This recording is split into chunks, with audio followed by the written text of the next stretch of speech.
I just want to pop on here for a second and chat about this because, I don't know, it is something that I've been mulling over for the past couple months, and with Kellyanne Maddox doing the lovely Self-Love September and me pre-filming and doing a bunch of stuff, I realized this, I kept being like, oh, I'll film it later, I'll film it later, film it later. I'm like, actually, this is the perfect time. Maybe just shove it into your content and do it now. And that is the idea of being as true to yourself as you can, and maybe recognizing when you have overshot the line with your self-improvement and you're being overcritical of yourself, and maybe coming back to a place that you once tried so hard to get away from. And for me, and I'm just gonna share kind of like my personal story with this, I guess, and see if it, I guess, resonates with any of y'all, but I have always kind of been a very, I guess, angry-ish person. Like, anger was kind of my first thing to lash out with. It was my first thing to reach for when I was put in a,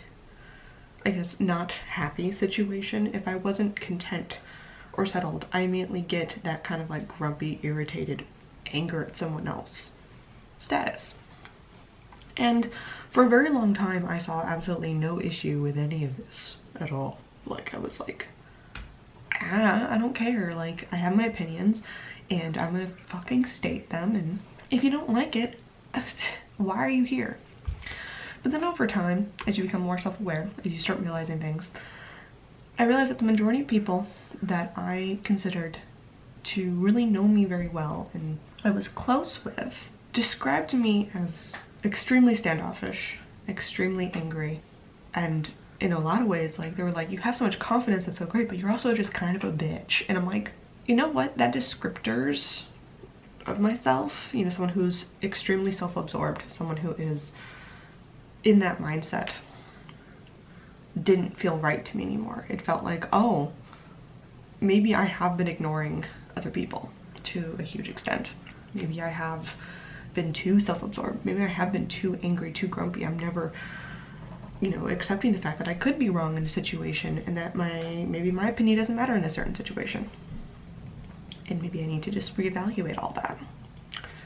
And I did an experiment where when I moved away from my family and I went to grad school, I decided, because I had lost a major relationship, I had lost a lot of really friends at the time who I considered extremely close. I had a couple of really good friends that I still considered, like, would still call me on my shit, would do a lot of things, and they're still very dear to me to this day.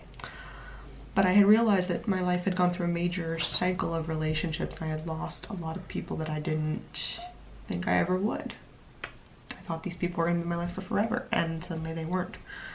And a lot of their comments about me and my personality and that type of thing worried me. So anyway, go to grad school, and I decide that I needed to listen and seriously consider every single critique that was pointed at me. And it did a lot. I say I was extremely analytical of myself.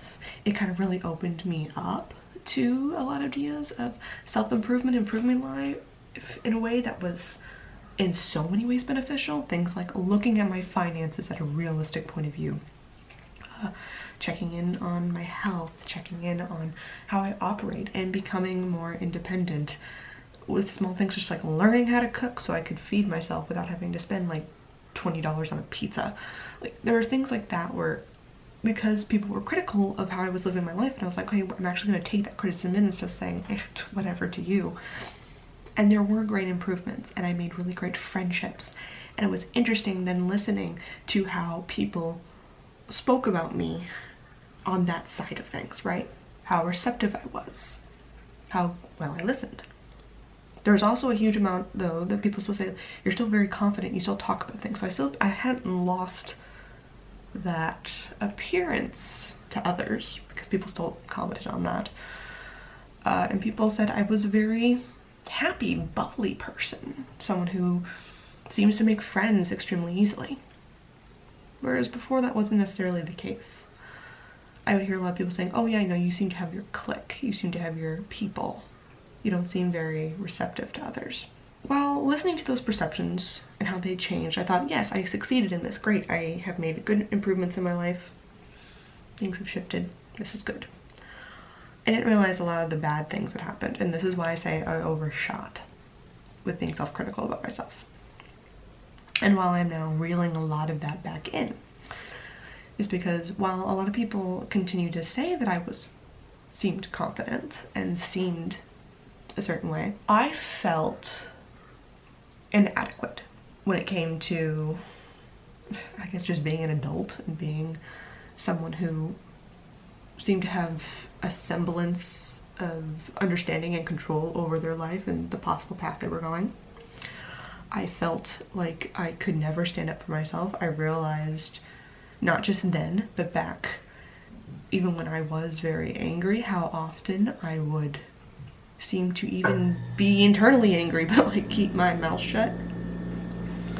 I wouldn't speak out against things. I wouldn't say when things made me uncomfortable. And if someone said something to me that was actually quite insulting, extremely mean, extremely ridiculous, I immediately took it to be true. I wasn't kind of putting it through a filter of, does this work for me? Is this actually accurate? Etc. and so forth. My automatic had become, of course, if someone is saying it, then it's true.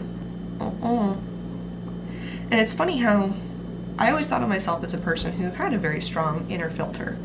Was a person who always took it, I thought my bullshit filter was like, it was locked in, it was good. And I didn't realize how much I had worn it down with being so overly critical of my own personality. And I realized my major mistake was that I had never asked myself, did I like the way I was? Just because someone else calls you a bitch, if you don't feel like you're being a bitch in that moment, you might want to take on it for a second and go, do they have a point? Was I being really cranky? Was I being really grumpy? Do I stand by what they said? Or do I completely not agree? Do I think actually they're the one who's being ridiculous, overcritical? I stopped doing that. I've written a lot of poetry recently, speaking to 16-year-old me, because bitch went through a lot. 16-year-old Sam had a lot of crap to go through, a lot of friendships to lose, a lot of things to evaluate, a lot of issues that she had to deal with herself, and also a lot of other people's issues that she needed to learn to let the fuck go of, that it was not hers to take on. And a lot of times she was angry, and she did have this confidence, and I was back then able so much more to turn around to so many people putting their crap on me and say, no, that's not mine to take on. That's your shit. That's your problems, your shadows. I don't need to take that on. And when people would call me selfish or a bitch or cranky, I would recognize all the time that the reason you're calling me selfish in this moment is because I'm just not doing what you want me to do. In a lot of ways, I could turn around and say, well, aren't you the one that's being selfish? Demanding that I change what I'm doing to better suit your needs. Selfish is all about perspective, isn't it? You know, how many times people are like, you're just such a cranky bitch.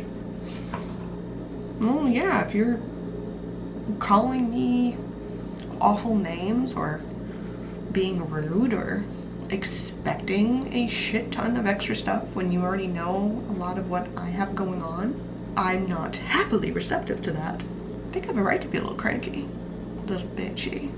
We always see everything from our own perspective, and it's really, really hard to break out of it. And there are definitely times when you shit analyze your stuff, because there are a lot of things that, looking back, I'm like, you know what, wow, I was a bitch back then. That was not cool. That was too far. That might not have been the best way to handle that. It could have been more tactful in that situation.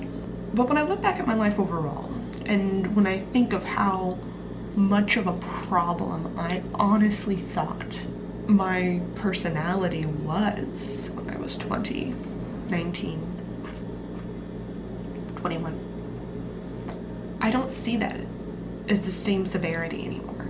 I am really kind of leaning back into having very firm boundaries, having a very big bullshit filter. I'm saying no to a lot more stuff. Telling people, sorry, no, I can't. And quite honestly, you don't need to even hear the reason why I can't.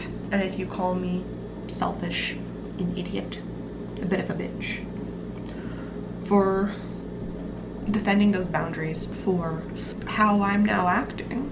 I don't mind being known as that as much anymore, which is interesting. Like, literally, like 5 years ago, if you were the type of person who said that I was unreasonable, standoffish, and extremely cranky, I would be the type of person to take that such to heart and then do everything I can to bend over backwards to do all these things. And it's funny because when I talk to certain family members, I'm told how grumpy I am, how cranky, how meh my overall personality seems to be. And it's funny because there's a lot of times where it's like, oh, well, yeah, because the situation guarantees that. And there are a lot of times where the environment around me, I'm just like, I'm not comfortable. And I don't need to put on a performance that I am comfortable when I'm not. And it's even more hilarious to me when I didn't talk to other people. And they're like, sometimes you're just still too nice. You're so acquiescent. You're so bubbly. That gets talked to me a lot now. Bubbly is a bigger description I hear all the time, which is still to this day kind of shocking to me to hear when people are like, bubbly. I don't feel bubbly at all. But I guess in a lot of ways I am. When that inner child part of me peaks up, that is very bubbly. The things I get bubbly about are different. And I'm not afraid to show that I'm bubbly about those things. And also I'm not afraid to show that, sorry, that don't make me bubbly. If I don't feel bubbly, I'm not gonna be bubbly. And a lot of it I think is just finally feeling like I'm in the space that I don't have to overanalyze everything that I do and take every single word that every single person says to me to heart to make everyone else around me more comfortable. Because, you know what, maybe 16-year-old me was a bit of a bitch, but she knew herself and she knew her boundaries. And even though she was going through a lot, having to handle a lot of people's crap, not of her own crap, there were so many moments that I can look back and be like, oh wow, I was really happy then. I didn't overthink myself into a panic or didn't over criticize a part of myself to the level of like hatred, basically. There were so many quiet, easy moments where I just would smile and feel this intrinsic, like almost like undescribable joy. And I'm finding that here again.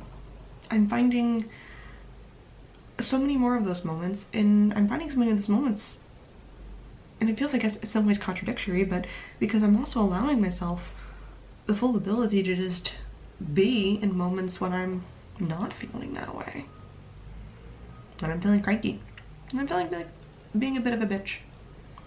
When I'm feeling even just neutral. My neutral level is just, no, I'm not bubbly about that. I'm not excited about that.